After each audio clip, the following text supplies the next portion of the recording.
document sent by a staff member to him for approval. Suddenly, his tablet vibrated and started blinking, signaling an incoming call. Looking at the screen and realizing that the caller was unknown, Miller cursed through his teeth and headed to the nearest conference room available. An unknown caller could only mean one thing. The call was coming from Rhapsody, which is why he could only take it if there was no one around. He locked the door behind him, sat down in a chair, and launched an encryption program that altered his voice and displayed a computer-generated avatar in lieu of his face. Only then did he answer the call. It was Sly. Based on the background, the leader of the Grave Ravens was at his fort's command post, which meant that the A-stim seized from Sculptor's warehouse had already been transported to the Orange Zone. "I did it," Sly said without even saying hello. "Altai's dead. When's the delivery?" Miller felt the tension that had built up overnight slowly subside. Good news. Finally. The goddamn show-off, Barker's freaking champ, is dead. It was probably the best news he'd heard in days. Oh, Tom's gonna hate it. This is definitely worth celebrating. Miller's gonna insist Barker give him the 1,000 credits he just won from their bet in paper form so that he can roll up the bill and snort a line or two of good old coke off of Caroline's flat belly. Then he'll go so rough on that bitch that she won't be able to walk for a week straight. As it turns out, today's not such a bad day after all. "Show me his head," Miller said, barely able to contain his excitement. Fortunately, the program hid all the emotions. "Well, here's the thing." Sly hesitated, looking away from the camera. "What is it? Did you mess him up so badly that he can't be identified?"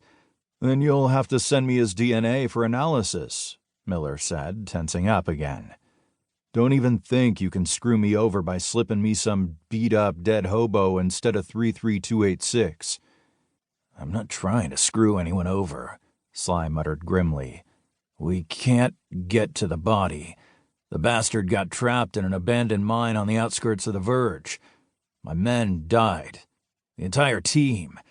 And then the freaking morphs ate their bodies. Your task cost me 10 great fighters." "I guess they weren't that great then." Miller was starting to get pissed. "Your worthless fighters couldn't handle one moron. I basically did everything for you. I gave you the coordinates, faked the data on Xeno activity, and even shut down the freaking connection in the sector. And you still blew the mission. You know, I'm starting to think that maybe you're not good enough." 5.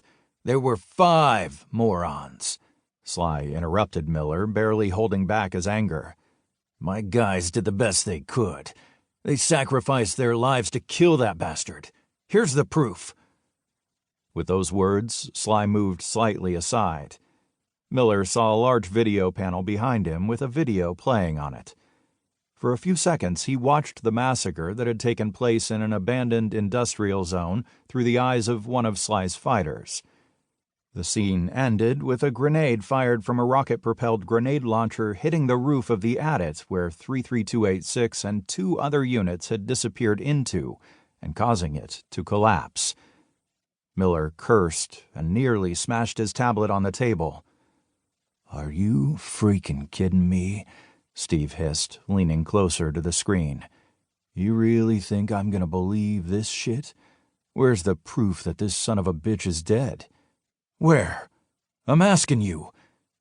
Now he really wished the encryptor could convey emotions. "I didn't see you cut off that prick's head. Where's the guarantee that he's not going to get out of this hole through some other hole? Can you guarantee that?" "I can," Sly replied gloomily. A few hours later, there was an underground explosion in the area. Part of the terrain collapsed. The mine was completely destroyed. It's buried under tens of thousands of tons of soil and rock. No one could have survived there. I'm positive." "And you don't think he blasted it himself trying to get to the surface?" Miller suddenly calmed down, realizing that there would be no triumph over Barker. No coke off Caroline's body. Nothing.